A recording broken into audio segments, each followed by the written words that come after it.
evening and welcome to Ignite News on 6 at 6. It's Thursday, July 17th, 2025. I'm Rihanna Nikram. Thanks for joining us. Here are the headlines. PBC vows tax cuts on four-door pickups to ease burdens and increase asset ownership. Hundreds of turnkey homes are bringing stability and comfort to families in Region 6. Over 100 contracts signed to transform Region 8 roads and bridges. And the Ghana Amazon Warriors secure a spot in the GSL final after crushing Hurricanes 11. Taxes on four-door pickup trucks are set to be reduced under a new proposal by the People's Progressive Party Civic, PPC, as part of a broader plan to ease the tax burden on working families, increase disposable income, and promote long-term wealth creation. President Dr. Muhammad Irfan Ali, the PPC's presidential candidate for the upcoming general and regional elections, made an announcement during a stakeholder consultation on Wednesday at the Princess Hotel, Providence. The event brought together private sector leaders, youth organizations, and religious groups. President Ali explained that the decision follows nationwide conversations where citizens raised concerns about the cost of vehicle ownership. We're going to have a special mechanism through which four-door vehicles, the four-door pickup, will come at lower taxes.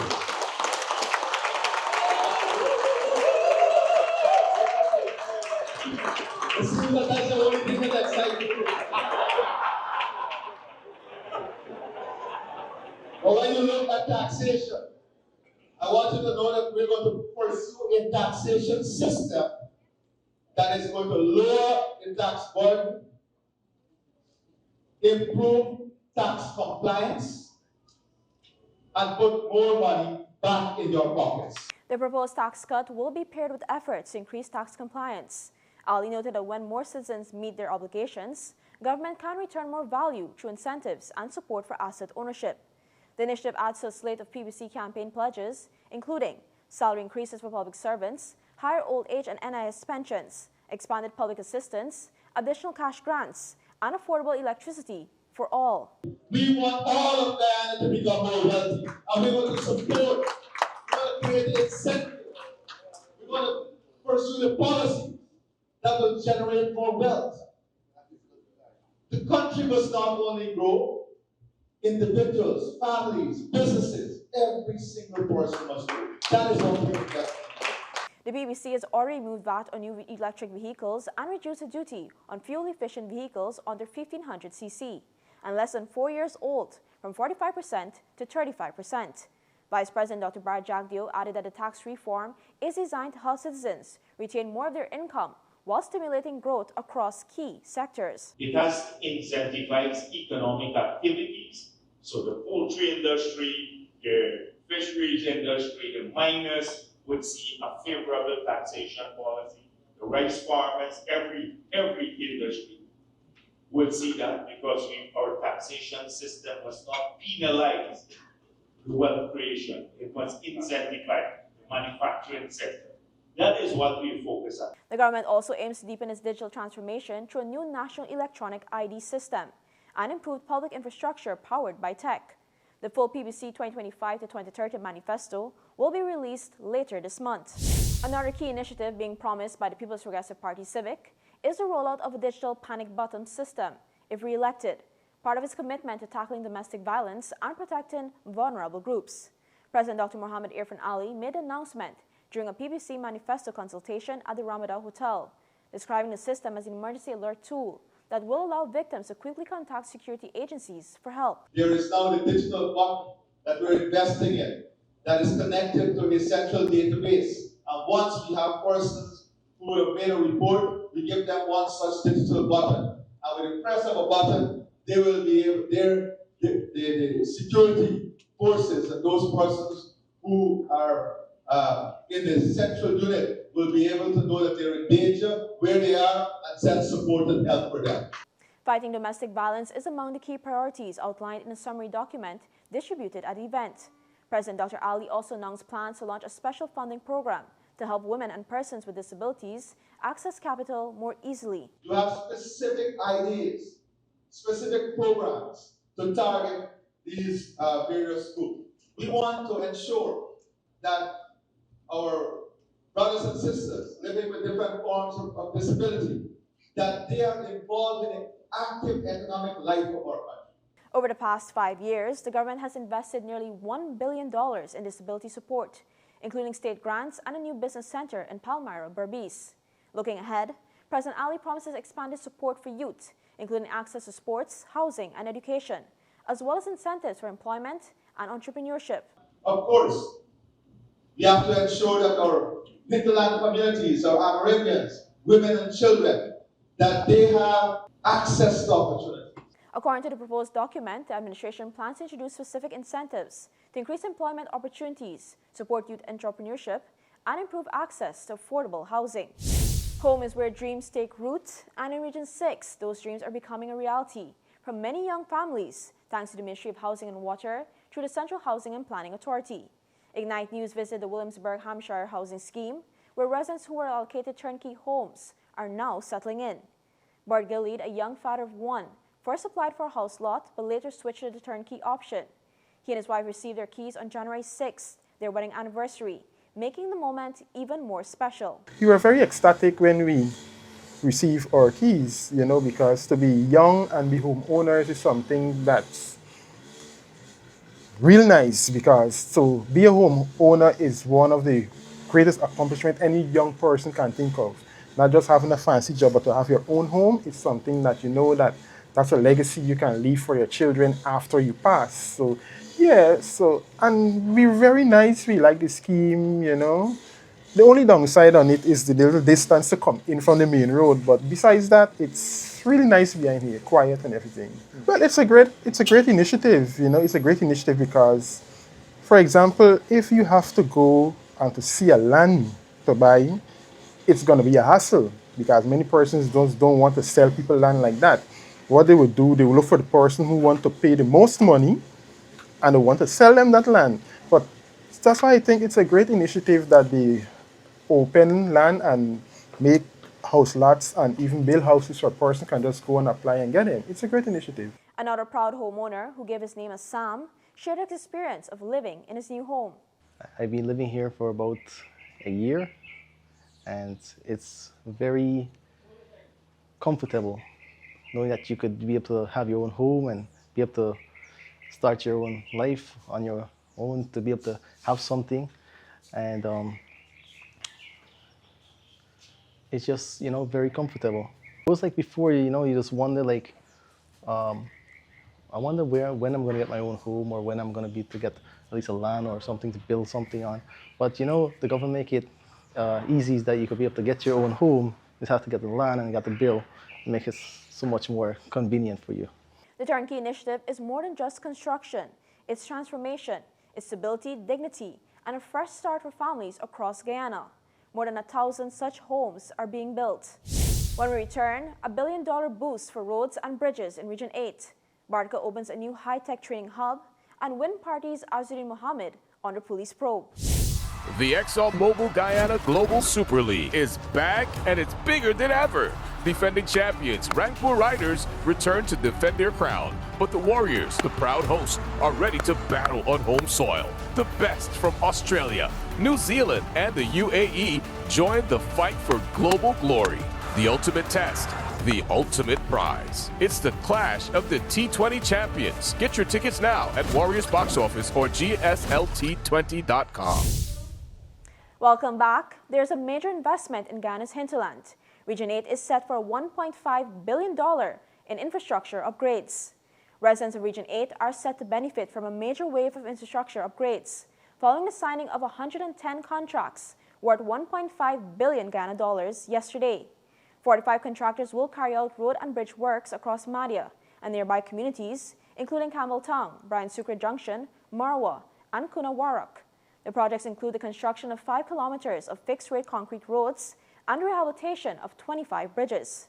Additional emergency contracts were awarded for urgent road works in Tiger Hill, where roads have badly deteriorated due to prolonged heavy rainfall.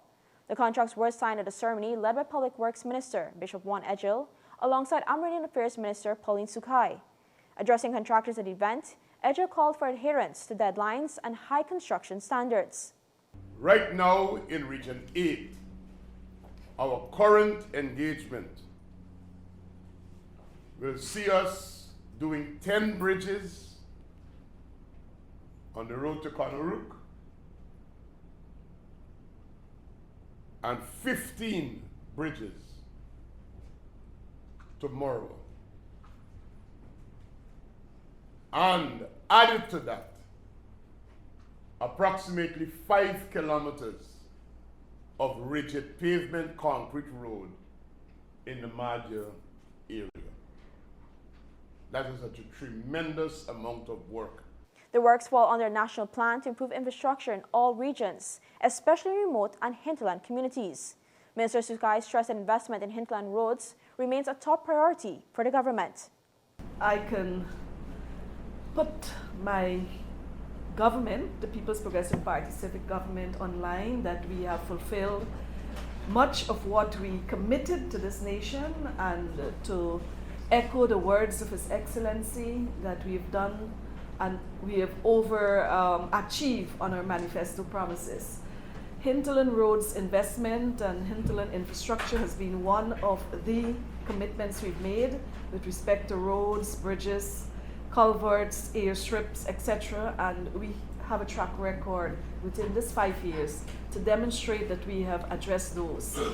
Some are in progress, some are still yet to be done, and I'm sure that come September 1 we are going to be in office, and we will continue the work. I urge all the contractors again to ensure that you give us value for money. It's the people's goods, so that they can benefit in a positive way. And when I say people, it means various categories of people: women, pregnant women, school children, the elderly, etc. Over the past 5 years, Madi's infrastructure has seen significant transformation due to targeted public investment. Moving from roads to classrooms, Ghana's development drive also continues in the education sector. A brand new state-of-the-art technical and vocational training facility has just been commissioned in Bartica, Region 7. The $360 million Practical Instruction Department at Bartica Secondary School is part of a national push to bring hands-on skills training into schools and make it more accessible for both students and out-of-school youth. The facility was built under the Ghana Skills Development and Employability Project, a partnership between the Government of Ghana and the Caribbean Development Bank. It's one of 6 similar centers completed in the last 4.5 years. At the commissioning, Education Minister Priya Chan said the goal is to expand opportunity. So this is our 6th practical instruction center or department we're opening in the last 4.5 years. We have opened one in Marburuma, one at Fellowship in Region 3, one at Bedford-Wacting in Region 4, Hopetown in Region 5, St. Ignatius in Region 9, and here in Bartica. The building was constructed by KP Thomas & Sons for $273 million and outfitted with $87 million worth of equipment and tools.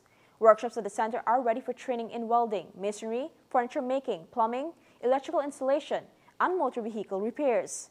There's also a fully equipped commercial kitchen and a smart classroom with high-speed Starlink internet for blended learning. Minister Chan said this kind of training goes beyond schooling. It's about real-life empowerment. That's to give our children the opportunity to be exposed to and or acquire skills so that they can be marketable and they can earn for themselves and or just live a higher quality of life. The Bartica Center joins others already up and running in Regions 1, 3, 4, 5, and 9, extending technical education to more communities across Ghana. It's part of the government's wider push to modernize education, giving students strong options, whether they want to head to university or straight into the workforce. And with every new facility, Ghana moves closer to an education system that equips its people for a future built on skills, jobs, and opportunity. The presidential candidate for the We Invest in Nationhood, WIN party, Azrin Mohammed, is now being investigated by police for alleged obstruction of justice. This follows a report from a 29-year-old woman who told police she was assaulted by Bradley Doggy Sampson, one of Mohammed's key organizers, after a payment dispute over work done on nominations day. She says Sampson beat her and struck her with a gun when she went to collect her money. Most of the incident was caught on video and circulated on social media.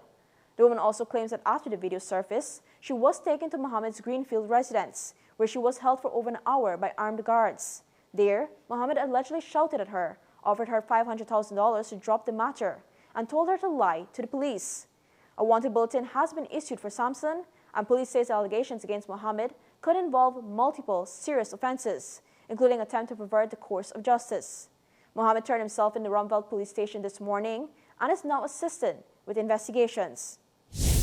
A former educator and past president of the Ghana Teachers Union, Colvin King, has been sentenced to 19 years in prison for the rape of a 6-year-old child. The sentence was handed down earlier today by Justice Simone Morris at the High Court in Georgetown. King, who acted as his own lawyer, appeared unrepresented during the sentencing. The 61-year-old was convicted 3 weeks ago following a jury trial that found him guilty of committing 2 acts of sexual abuse while the child was in isolation back in 2021. He had been out on bail during the trial but was immediately remanded after the guilty verdict. This is not the first time King faced such charges. In 2016, he was acquitted of a separate sexual offense from 2009, which also involved a minor. Now, with today's sentencing, King begins a nearly 2-decade prison term for a crime that has shocked the education community and wider public. When we come back, Ghana's transport sector shifts gears with a new fleet of high-powered trucks. And later, a look at the rising stars in youth football and the Warriors' charge to the GSL final. Fuel it up and drive, Super 95 to the fuel it up and drive, Super 95 to the protect your fuel system, boy. High mileage and performance, boy. Guy Oil Super 95 gasoline gives you more reasons to drive and is available at 56 service stations nationwide. For affordable price, high performance, and high mileage, choose Guy Oil's Super 95 gasoline. Fuel it up and drive. Your business is built on hard work, vision, and the drive to succeed. At GBTI, we understand what it takes to grow. That's why we offer Grow, a small business service designed to help your business expand, adapt, and reach its full potential. From new opportunities to new milestones, we're here to support you every step of the way. Grow from GBTI. Progress starts here.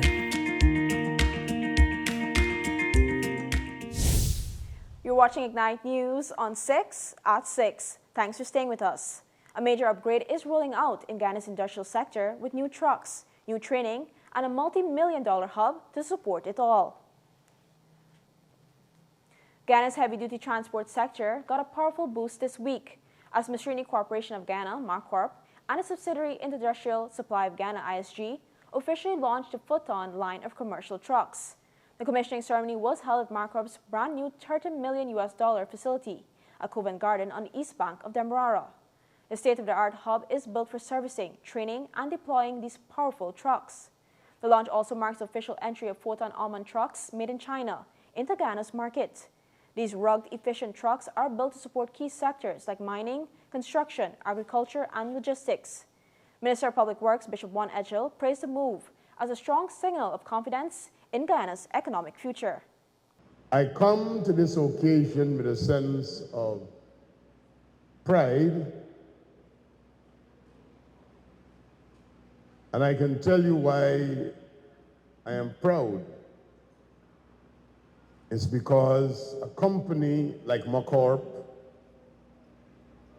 which was known for decades in Guyana, mainly dealing with heavy-duty equipment and generators, have seen the light that Guyana is going somewhere, and there's a niche market, and have entered into that market. So now their excavators are not just loading trucks that came from other places, but they are now loading the trucks that they are selling. Congratulations to both MACORP and ISG. MACORP President German Senskra highlighted the company's 32-year legacy and its role in training Ghana's workforce. As we introduce the Photon Almond product line, we are integrating engineers and technicians from this same program into a specialized training track focused in the heavy-duty trucks, which strengthens the backbone of skilled Guyanese professionals and tooling experts and reinforcing the high standard of close support that we are known for. This capability is one of our key differentiators. Rather than equipment, we bring solutions, we bring systems, skills, services, infrastructure, and long-term reliability. That's also why over 90% of our employees are Guyanese. In every business we undertake, we believe national development is stronger when it's locally driven, and our human capital reflects that principle. The new fleet includes dump trucks, flatbeds, fuel tankers, and mixers, all designed to tackle Guyana's challenging terrain. The Covent Garden facility, expected to be fully operational by early 2026, will serve as a service and logistics hub, as well as a technical training center. More than 25 technicians have already been trained this year and transitioned to specialized roles. This rollout is part of a bigger push to modernize Guyana's industrial sector through international partnerships, new tech, and a homegrown workforce.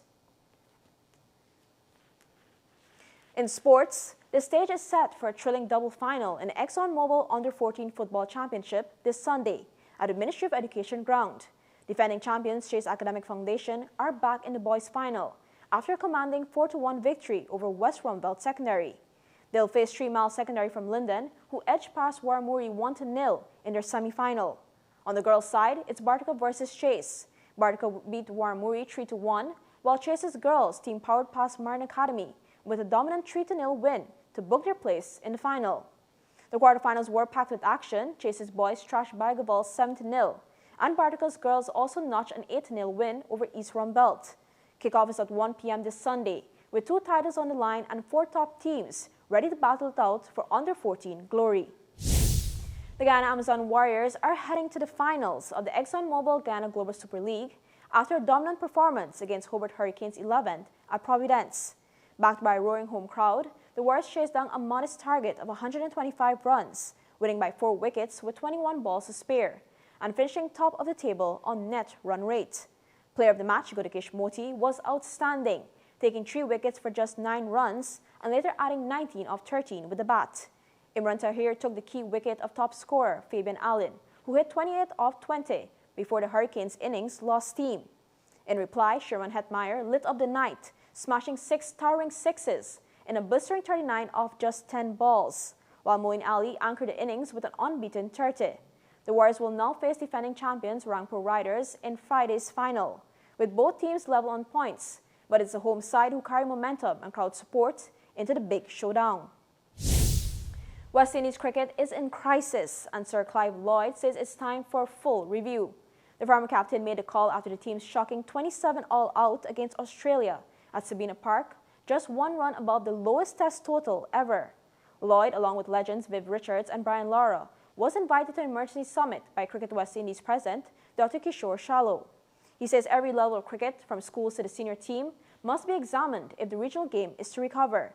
Lloyd stressed the need for unity, discipline, and a return to patient, purposeful batting, highlighting debutant Brandon King as the only player to average over 20.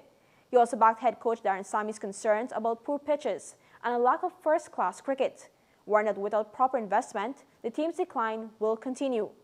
Sir Clive says the fix starts with dialogue, resilience, and going back to basics, because West Indies cricket is more than a sport, it's a regional institution.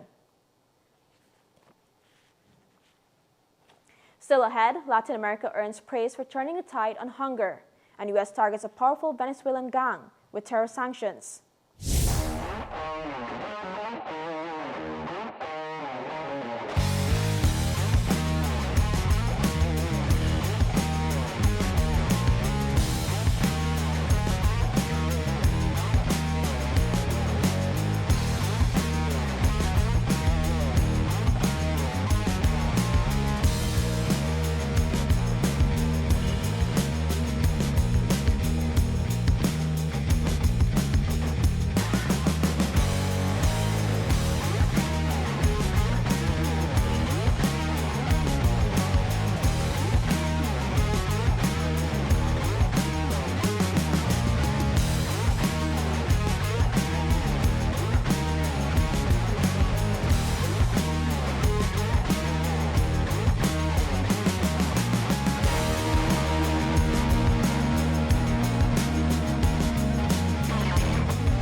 Welcome back. Latin America and the Caribbean are being recognized as global leaders in the fight against hunger. That's according to the State of Food Security and Nutrition in the World 2024 report, which shows undernourishment in the region dropped from 7% in 2021 to 6.2% in 2023. That translates to real impact. 4.3 million people are no longer going hungry, and over 37 million have escaped moderate or severe food insecurity, placing the region below the global average for the first time. The Food and Agriculture Organization, FAO, Chief Economist Maximo Torrero Collin credits this progress to strong political will, smart policies, and regional teamwork. He says hunger isn't inevitable, it's a matter of choice, shaped by social investment and action. During the COVID-19 crisis, Latin American countries rolled out over 460 social protection programs, like food aid and cash transfers. Around 60% of the population received support, safety nets that were reactivated during inflation shocks. Collins says the region didn't just survive the pandemic, it learned, adapted, and protected its people, setting a global example. In international news, the U.S. Treasury Department has sanctioned the head of Trendy Aragua, Hector Rutherford Guerrero Flores, also known as Nino Guerrero, along with 5 other top members of the violent Venezuelan gang. According to a statement from the department, Trendy Aragua, now classified as a foreign terrorist organization, has expanded its reach for beyond prison walls, fueling drug trafficking, extortion, human smuggling, and sexual exploitation across the Americas. Nino Guerrero, once just a prison gang leader, now controls a criminal network the U.S. says poses a major threat to public safety in the Western Hemisphere. Sanctioned alongside him are Johan Jose Romero, also known as Joan Petrica, who allegedly oversees illegal mining and supplies the gang with military-grade weapons. Jose Angel Santana Pina, or Santanita, accused of extortion, bombings, and murder, and of once helping to lead the gang from inside prison. Wilmer Jose Perez Castillo, called Wilmer Guayabal, allegedly leads a drug trafficking cell and is responsible for multiple assassinations of Venezuelan officials. Wendy Maribelis Rios Gomez, Guerrero's wife, is accused of money laundering and financing terrorism using the gang's profits. Meanwhile, Felix Aner Castillo Rondon, known as Pure Arnel, is set to lead the gang's Chilean arm, Los Gallegos, that is linked to trafficking, exploitation, and homicide. The Treasury says the move, backed by Task Force Vulcan, is part of efforts to dismantle the gang's growing reach across the Americas. Finally, some big news out of Westminster. 16 and 17 years old could be casting ballots in the next UK general election. The government's new election bill promises to lower the voting age nationwide, bringing England and Northern Ireland in line with Scotland and Wales, where teens already vote in local and devolved elections. Speaking to ITV News, Prime Minister Keir Starmer said, "They're old enough to work, they're old enough to pay taxes, and if you pay in, you should have a say in how your money is spent." If approved by Parliament, a step seen as likely given Starmer's large majority, millions of young people could soon head to the polls. Globally, most countries set the voting age at 18, but in Europe, Germany, Austria, Belgium, and Malta have already opened the franchise to 16-year-olds in recent years. The British government says the change is part of a broader effort to strengthen democratic participation across generations. And that's all for this edition of Ignite News on 6 at 6. For more stories, visit ignitenews.com or follow us on social media. Thanks for watching. I'm Rihanna Nikram. See you tomorrow for more Ignite News.